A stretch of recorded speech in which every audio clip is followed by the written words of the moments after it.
안녕하세요. 옥템입니다. 여러분, 비트코인 가격이 헤매고 있습니다. 지난주에 4만 달러 넘기기를 희망했는데 한 주 동안 분위기 좋다가 오늘 깔딱거리고 있는데 제가 이 보는 시점에서 4만 달러가 깨졌어요. 그래서 제가 사실은 이번 주는 그냥 돈입만세 영상도 있고 그리고 진짜 바쁘거든요. 제가 지금 미국에 있어야 되는데 내가 왜 여기 있는지 잘 모르겠는데 하여튼 제가 미국에 있어야 돼요. 미국에 못 가고 있는데, 네. 하여튼 제가 바빠야 됩니다. 바쁘고, 지금도 주말에 일을 하고 있었는데, 커뮤니티 글로 좀 때우려고 그랬는데, 여러분들이 제가 또 영상을 찍게끔 하는 그런 글들 올리시고, 오팀이 너 나오라 이거지. 지금 가격 떨어지니까. 그래서 제가, 오늘 여러분들한테 제가 그래서 묵혀놨던 거, 이건 진짜 너무 좀 오픈하기 좀 그런데, 이건 나의 비법인데, 이런 거, 우리가 아무리 깜불해도 이건 좀 나만 알고 있어야 되는데, 그런 거 오픈합니다. 네. 개봉박두. 여러분한테 책 하나 권해드릴게요. 기독교의 반응이라는 책입니다. 제가 경제학자들 욕 많이 하잖아요, 제가. 사실은 제가 경제학자들을 통해 가지고 이 비트코인을 지키고 공부하고 확신을 갖는데 어떤 특정한 경제학자로부터 내가 인사이트를 얻었다. 도움을 많이 받았다. 없습니다. 굳이 찾자면 미제스의 화폐 신용의 이론은 참 도움이 많이 됐는데요. 그것도 제가 미제스 같은 그런 걸출한 인물이 지금 비트코인을 바라본다면 그들의 제자들과는 다르게 보겠구나라는 거죠. 네, 프리드만도 훌륭하고 하이에크도 좋습니다. 근데 물론 케인즈도 도움이 많이 되고요. 근데 제가 비트코인을 확신을 갖고 이 지키기 어려운 걸 지켜내는데 저한테 지적인 딱 힘을 주었던 책은 이 책입니다. 로드니 스타크라는 분인데요. 2015년도인가 2016년도에 제가 이거를 진짜 여러 번 읽었습니다. 이 책은 일단 기독교의 발흥이라는 제목을 보면 여러분들이 일단 이건 종교서적이라고 생각을 하실 텐데, 이게 영어 책은 1996년도에 나왔는데요. 이게 번역돼서 나온 거는 2016년도 6월이고요. 저는 2016년도 7월에 이 책을 여러 번 읽었습니다. 여러분도 아시겠지만 2016년도 7월이 바로 제가 비트코인 20개를 정리하기 바로 직전 달이고요. 저 암흑기의 끝, 그러니까 가장 새벽이 깊은 새벽이었고, 그때 저는 이 책을 여러 번 읽으면서 이제 흔적이 있죠. 여러 번 읽으면서 비트코인이 진짜 썸씽이다. 나는 이걸 지켜야 된다. 이런 생각을 했습니다. 종교사회학에 대해서 제가 가끔 말씀드렸는데 진짜 종교사회학이야말로 인문학의 정점이라고 할 수 있는 그런 학문이 아닐까 생각이 들고요. 정말 밥벌이가 걱정이 되지 않는다면 정말 인생 걸고 공부해 볼 만한 그런 학문이 종교사회학이 아닌가라는 생각을 제가 합니다. 이 책은 제가 좋아하는 통계를 가지고 글을 쓰는 통계를 가지고 인문학을 한다라는 것이 무엇인지를 보여주는 그런 글쓰기라서요. 제가 제 제자들한테도 일독을 권했던, 대학 가면 꼭 읽어라 이렇게 일독을 권했던 책입니다. 이 책은 우리가 313년 로마 황제가 비트코인을 공인한 그 사건이 왜 일어났는지를 다루는 책입니다. 학술적으로 다루고 있습니다. 이 로드니 스타크는 기존의 통념 두 개를 와장창 박살냅니다.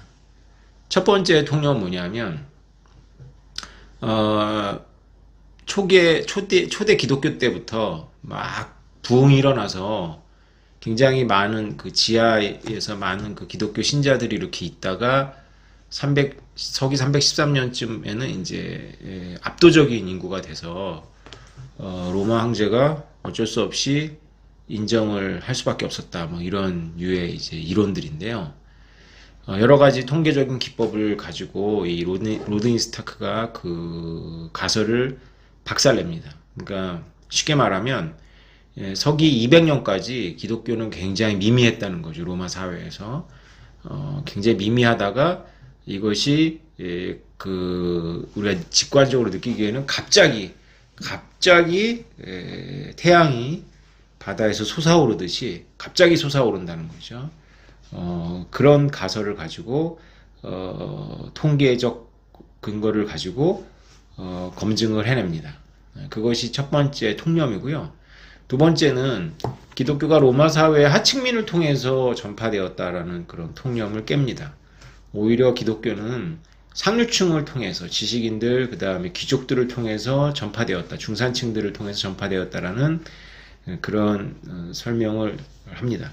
이 로딘 스타크는 실제로 그 통계만 가지고 하는 것이 아니고요. 본인이 몰몬교라든가 미국의 통일교, 섹트라고 하죠. 그런 소규모 분파들에 본인이 직접 참여하면서 젊었을 때 본인이 뭐 종교적 어떤 성심을 가지고 참여한 게 아니고 이제 영구적 욕구를 가지고 이제 그 사회에 들어가서 밀도 있는 이제 인터뷰나 이런 거를 한 경험이 있고요. 이 책에도 그런 부분들이 일부 소개되어 있습니다. 좀 더 자세하게 설명하면 그 로드니 스타크는 기존의 교단에 대해서 불만을 가진 사람들에게 새로운 교리적 해석을 제시하는 것을 섹트 운동이라고 합니다. 섹트 무브먼트라고 하는데 종파주의죠. 이 종파 운동은 뭐 이제 우리가 계량화할 수 있는 데이터를 보면 학력 수준이 낮고 소득 수준이 낮은 사람들 사이에서 이제 운동이 뿌리를 내립니다. 그러니까 기존의 뭐 기독교다 그러면 기독교의 하나의 분파로서 이단이거나 이단에 가까운 그런 새로운 분파가 생길 때는 하층민을 대상으로 사회적 지위가 좀 낮고 이런 분들이 기존의 교단으로부터 해석되지 못하는 것들, 그 다음에 포용되지 못하는 것들, 그런 불만들이 이제 해소가 되면서 이렇게 뿌리를 내리는 거고요. 그런데 이제 신종교 운동이라고 합니다. 신종교 운동은 전혀 다른 거죠. 약간 이 경계는 상당히 애매하긴 한데 전혀 다른 거. 전혀 다른 것들은 놀랍게도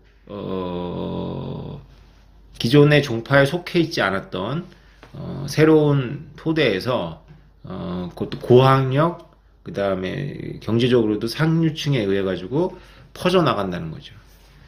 그 여러분들 읽어보시면 그 설명이 되게 논리적으로 되어 있기 때문에 논리적인 거 좋아하시는 분들, 이걸 로드니 스타크의 논리는 또 한 칼하기 때문에 여러분들이 논리를 깨고 싶다라는 마음으로 읽어도 도움이 많이 되는 그런 좋은 책입니다.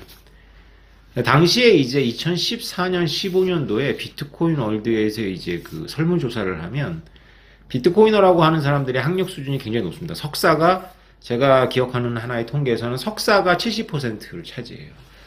그리고 뭐 성별은 완전히 원사이드하고 그건 지금까지도인데요. 그 제 독자들만 봐도 알 수 있습니다. 제가 초기에 비트코인 지혜족보 채널을 만들어 놓고 초창기 영상이 있는데 나 이거 그만 안 찍을랜다. 뭐 들어온 사람도 뭐 50명밖에 안 되고 다 내 지인들이 그것도 뭐 내가 농담으로 다 남자들만 들어와 재미 하나도 없다 이렇게 했더니 지금 그거 보면 저 여잔데만 이렇게 올려주시는데요. 물론 뭐 여성분들이 있습니다. 근데 원사이드하게 이제 남자들이죠. 그러니까 지금은 뭐 그래도 90대 15 정도 되게 것 같은데요. 제가 공부할 당시는 뭐 그냥 99대 0.1% 정도, 그러니까 100대 1 이렇게 해도 과언이 아닐 정도로 원사이드하게 남성들의 세계였습니다. 근데 교육받은 남성들 그리고 이제 이공계 쪽의 남성들이 압도적인 이제 그런 이 비트코인 월드를 구성하고 있었어요. 여러분들도 느끼시겠지만 비트코이너라 그래가지고 그냥 무조건 이제 사라 이런 사람들도 있지만 논리적인 설명을 하는 사람들 보면 좀 의외로 여러분들이 아마 먹으렸다면 의외로 이 사람들이 공부를 많이 하네 이런 생각이 드실 거예요. 뭐 제 얘기 하려는 게 아니고요. 저는 학사입니다. 석사가 아니에요. 그러니까 저는 약간 통계에서 벗어나 있는데 제가 이제 공부한 이제 그 영어 채널들, 영어 블로그들 보면 저는 진짜 그렇게 똑똑한 사람들 처음 봤습니다, 진짜로. 그러니까, 제가 이제 뭐, 직업적으로 읽은 거는 35살 때부터 제가 여러분에 말씀드린 에피소드 내가 직장 때려치고 나는 평생, 책 읽으면서 살리다. 글 쓰고 책 읽으면서 살리다. 내가 무엇으로 돈을 벌든지 간에, 그것으로 이렇게 그 평가받는 게 뭐, 비록 사람들의 뭐, 상식에서는 뭐, 그냥 뭐 평가를 못 받더라도 그냥 나는 내가 하고 싶은 뭐 글 쓰고 책 읽고 살겠다 이런 마음을 제가 35살에 먹었는데 저를 그 선택하신 그 EBS 감독님도 제 과더라고요. 그래서 본인도 다큐멘터리에 그냥 다른 거 사회적 성공 이런 거 다 관심 없고 인문학적인 소스를 찾아가지고 다큐멘터리 만드는 것에 그냥 그 어떤 그런 삶의 의미를 찾고 막 이렇게 던지셨더라고요. 예, 그래서 대화를 해보니까 같은 과라고 제가 막 반가워했는데, 그러니까 직업적으로 책을 읽기 시작한 것은 뭐 열심히 읽었건 어쨌건 제가 프로페셔널한 독서가가 된 건 이제 35살이지만, 제가 그래도 대학교 때도 책 쓰면서 책 많이 읽었거든요. 그때는 이제 한참 젊었으니까 제 기억에 하루에 2권씩 읽은 적도 있었고, 근데 책을 제가 손에 놓은 적이 없습니다. 그러다가 이제 사업하고 직장 생활하면서 제가 한 5년, 6년 동안 1년에 책 몇 권 못 읽겠더라고요. 저는 직장인들이 책 안 읽는 걸 정말로 이해합니다. 시간이 없어요. 그래서 1년에 뭐 술 먹느라고, 술이 또 일이잖아요. 그래서 사람 만나고, 그래서 제가 그렇게 좋아하는 독서를 한 달에 한 권도 제대로 못하는 걸 보면서 좀 삶에 좀 이렇게 약간 우울증 비슷하게 무기력증 같은 게 와서 도저히 안 되겠다 싶어가지고 이제 결단을 한 건데요. 어쨌건 제가 이 얘기를 왜 드리냐면, 제가 그렇게 독서를 좋아하는데 이 비트코인 세계에 있는 사람들의 그 뇌 수준은 정말 높다라는 걸 제가 진짜 2014년도 15년도에 깨달았어요. 예.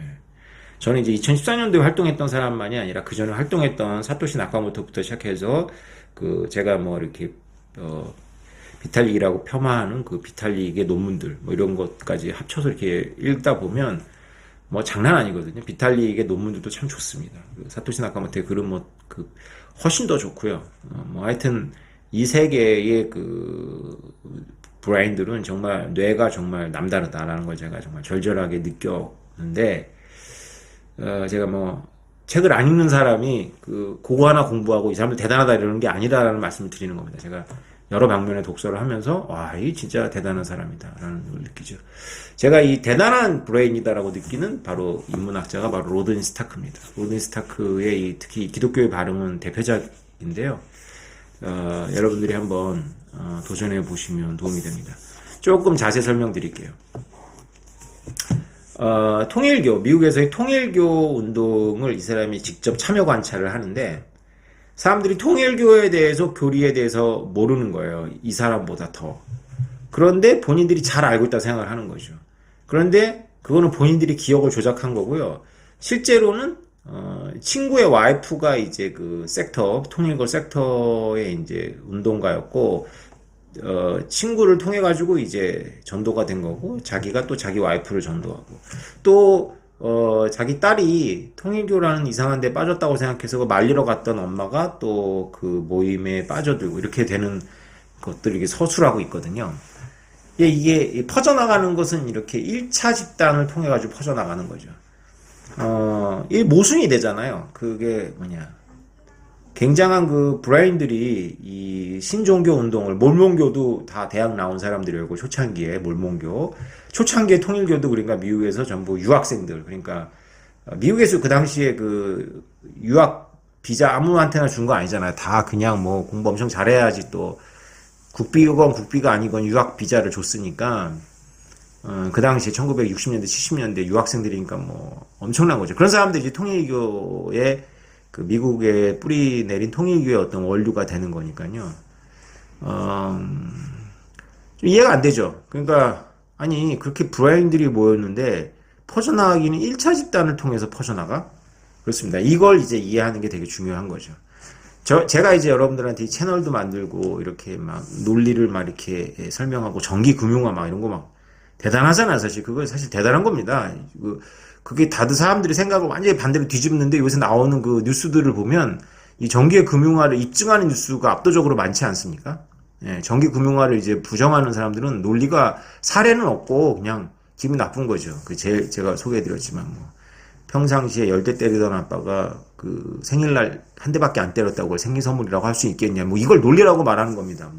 와닿기는 하는데 논리가 아니죠. 그거는. 그 정도 수준인데, 실제로 몇십억 번 친구들 있죠. 유정 따라다니면서 채굴기 두고, 채굴기는 아무 데나 가면 되니까 유정에 가갖고 가스 플레어 해가지고 몇십억 번 젊은 친구들. 얼마 전에도 제가 그날 뉴스 나온 날 바로 어디 가서 강연을 자료 가지고 했는데, 이 전기금융화 이런 거 대단하잖아요. 이런 논리를 이제 설명하고 설득한단 말이죠. 근데 이것이 실제로 비트코이너들이 증가하는 거는 별로 관계가 없어요. 비트코이너들이 증가하는 거는 제가 이렇게 지혜족보 채널 만들고 이러면서 제가 증가시키는 게 아니고요. 제가 8년 동안 제가 제 주변 사람들한테 책 주고 되건 안 되건 설득하고 막 붙잡고 막 이렇게 얘기를 하면 그들이 그 당시에는 수용을 안 하지만 이제 그들이 지금쯤에 이제 수용을 한다는 거죠. 바보들이니까 이제 50만 원을 살 수 있는 걸 5천만 원에 사야 되는 건데 이제 지금 4,900만 원이니까 아싸 100만 원 벌었다고 기분 좋게 사겠죠. 바보들이니까 그럴 겁니다. 네. 그렇다는 거죠. 그러니까 이게 이율배반적인 것 같은데 2000년 전에 기독교가 로마를 하나의 제국을 이렇게 기독교가 완전히 전복을 시켰잖아요. 그 기독교 운동 하나의 무브먼트인데 그 무브먼트도 그런 하나의 300년 걸린 운동이라고 하는 겁니다. 근데 모순되죠. 퍼져나가는 건 이렇게 1차 집단을 통해서 퍼져나가는데 그러면 이론가들이 하는 역할은 뭐냐? 여기에 이제 이 책에서 다 얘기하지 않지만 제가 다른 인문학적인 저의 이제 소양으로 소양으로 중립적인 언어입니다. 소양으로 클 수도 있고 작을 수도 있는 소양으로 제 인문학적 소양으로 제가 나름대로 해석하면서 읽었었습니다. 그러니까 그럼 이론이라는 건 뭐냐? 이론이라는 건요. 외부인들을 설득하는 용도가 아니라 내부자들을 위한 겁니다. 그러니까 통일교 섹트에서 이 로딘 스타크가 연구를 해보면 실제로 이 사람들은 통일교 교리에 대해서 관심이 없어요. 그런데 본인의 기억을 이제 세척하는 거죠. 자기는 이 통일교 교리에 굉장히 매력을 어떤 부분에서 느꼈다라고 이제 로든 스타크한테 막 학자한테 막 설명하는 거예요. 근데 로든 스타크가 들어보니까는 자기보다 아는 게 없어. 근데 실제로는 자기는 1차 집단 통해서 그러니까 미국 생활이 유학생이 외롭고 그러니까 뭐 자기 이렇게 따뜻하게 환대해주고 자기한테 잘해주니까 이렇게 참여하면서 그들하고 이제 같은 생각을 해주면 이제 포용이 된다라는 그 사람의 욕구가 있거든요. 그러면서 이제 스톡홀름 증후군 비슷하게 자기가 체면을 걸어서 자기도 그 중에 한 일원이 되는 거 이런 거 뭐 로딘 스타크가 굳이 말하지 않더라도 이제 사회학에서 말하는 거니까 이제 이해가 됩니다.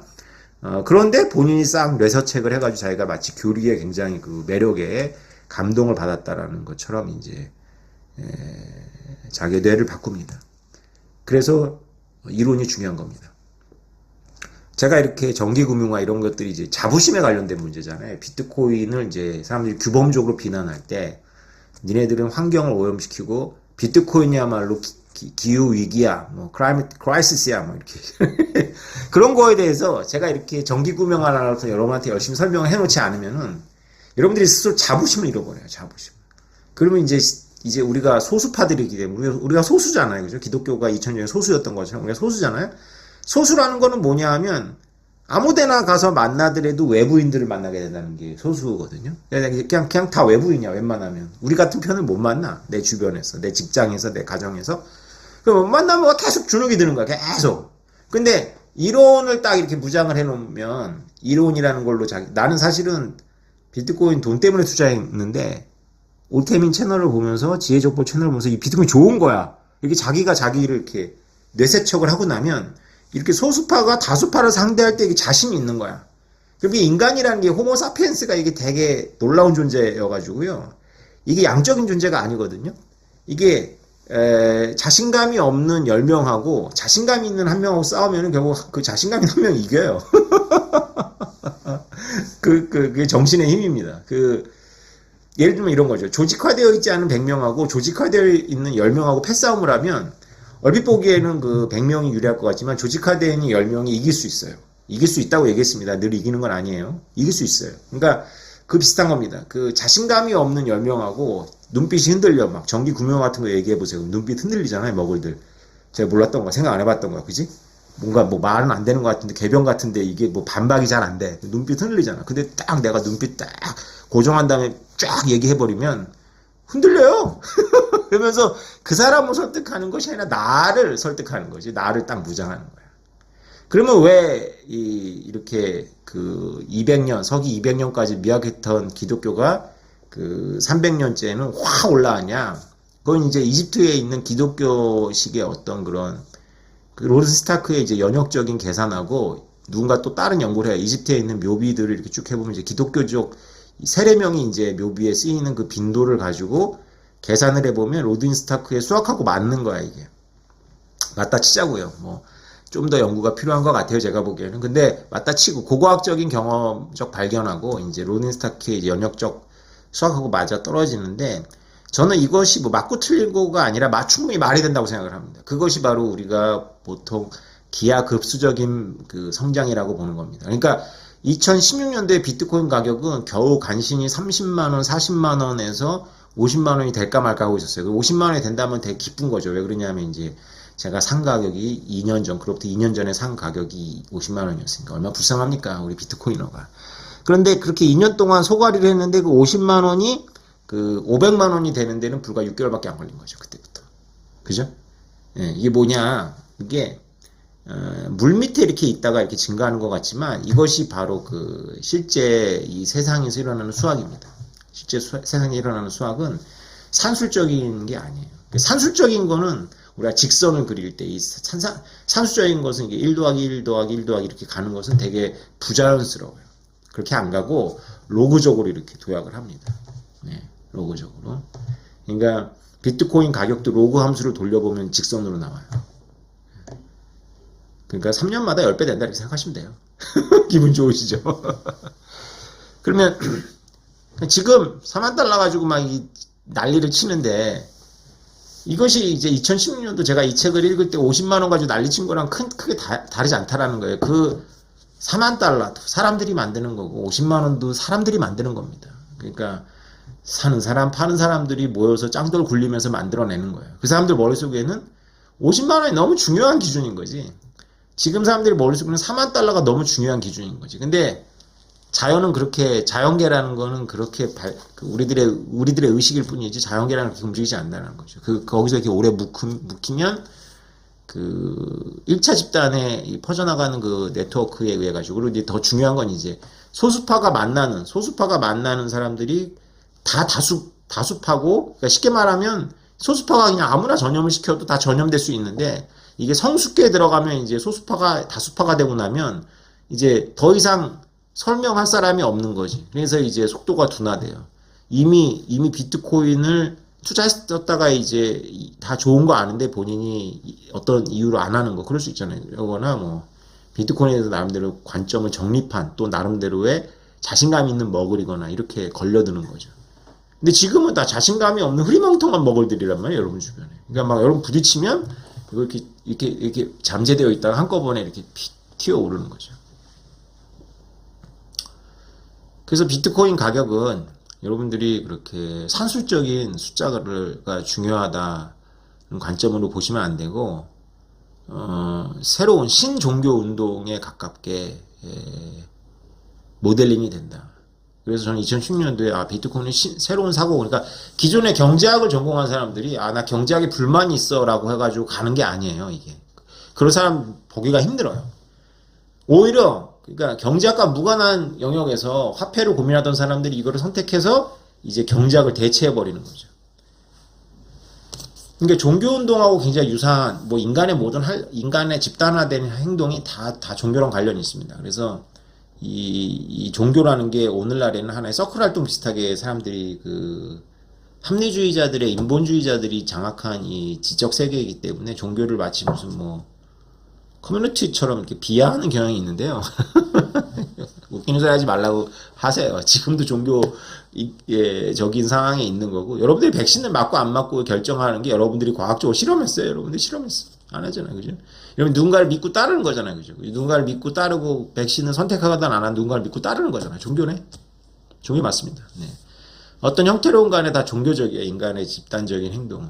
그래서 가장 거짓말이 나는 무신론자, 이거야말로 가장 거짓말이에요. 인간이 할 수 없는 말이죠. 사실 그 말은. 예.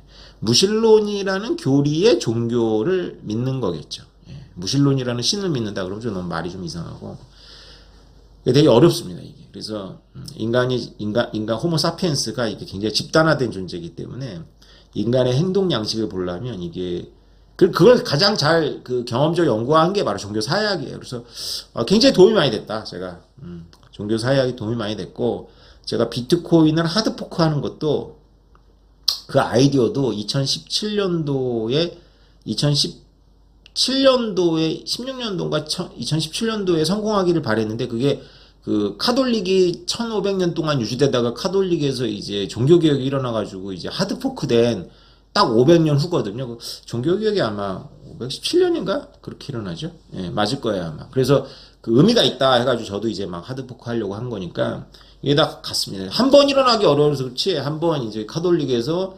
개신교가, 그 루터교가 이렇게 나오고 나니까 이제 온갖 이제 버라이티가 막 발생하거든요. 그것도 예측 가능하잖아요. 그죠? 지금 그렇잖아요. 그죠? 그러니까 굉장히 그 여러분들이 종교적 현상하고 인간이 어울려가지고 만든 현상이기 때문에, 그리고 일종의 사상과 믿음을 다루는 거기 때문에, 그것이 백신이라 할지라도 여러분들이 과학이라고 믿고 있는 사상을 다루는 거잖아요. 그러니까 이게 되게 종교적 형태다. 종교적 행태다. 그러니까 미디어라는 건 일종의 로마 교황청의 어떤 그런 사제들이라고 보시면 돼요. 오늘 미디어가. 그래서 미디어를 저는 곱게 절대 안 보는 거죠. 그러니까 제가 EBS 나가야 되기 때문에 이제 어휘로 좀 제가 순화를 할 거고요. 그러니까 인문학을 이렇게 하다 보면, 그러니까 이게 인간 해 아래 새 것이 없다는 걸 알기 때문에 근엄한 사제복을 입고 우리를 감히 이제 가르치려고 드는 거예요. 너는 이거 몰라도 돼, 막 이런 거죠. 그러니까 다 마찬가지다. 그러면 이제 우리가 이제 비트코인을 보면서 이 가격에 그렇게 관심을 가져야 되냐? 물론 가격이 굉장히 중요하죠. 뭐 가격이라는 게 하나의 지표가 되고, 나를 여러분들의 믿음을 평가하는 어떤 것이 되니까 가격이 좋은 게 좋습니다. 뭐 저도 그래요. 그런데 우리가 과연 이렇게 의식적으로라도 가격에 관심을 가져야 되냐? 그렇지 않다는 거예요. 왜냐하면 비트코인은 놀랍게도 올라야 될 이유가 없어요. 제가 또 이상한 소리 한다고 여러분들이 귀를 지금 의심할 텐데, 제가 어디선가 그 얘기를 했는데, 디센터에선가 얘기를 했는가, 비트코인은 어느 가격대에도 다 균형이 되거든요. 이거는 주식이 아니에요. 배당을 주고 회사가 성장하고 이런 게 아니거든요. 어느 가격대에서 다 균형이 있기 때문에, 놀랍게도 회전만 빨리 된다면 가격이 안 올라도 돼요. 모두가 활용하면서도 회전이 빨리 되면 가격이 안 올라도 돼요. 그래도 쓸모가 있는 거예요. 제가 이렇게 여러분들한테 이렇게 김 빠진 소리를 했지만 걱정하지 말라고 하는 얘기예요. 오르게 되어 있어요. 그래서 제 논리를, 지금 제가 이 풀어놓은 논리를 거꾸로 이 가정들을 여러분들이 묵상하면, 야, 굉장히 많이 오를 수밖에 없네. 그러니까 이렇게 논증이 되는 겁니다. 지금 제가 한 말이 무슨 말인지 이해하시겠어요? 이건 제가 숙제로 남겨둘까요? 여러분들 좀 풀어보세요. 제가 다음에 기분 좋으면 또 풀어드릴게요. 아니, 가격이 꼭 올라야 될 이유가 없다라고 저 인간 얘기해놓고, 그러니까 가격은 오를 수밖에 없는 거야 라고 지금 제가 이걸 논증했다라고 하는 이 미친 논리를 여러분들 따라오셨어요?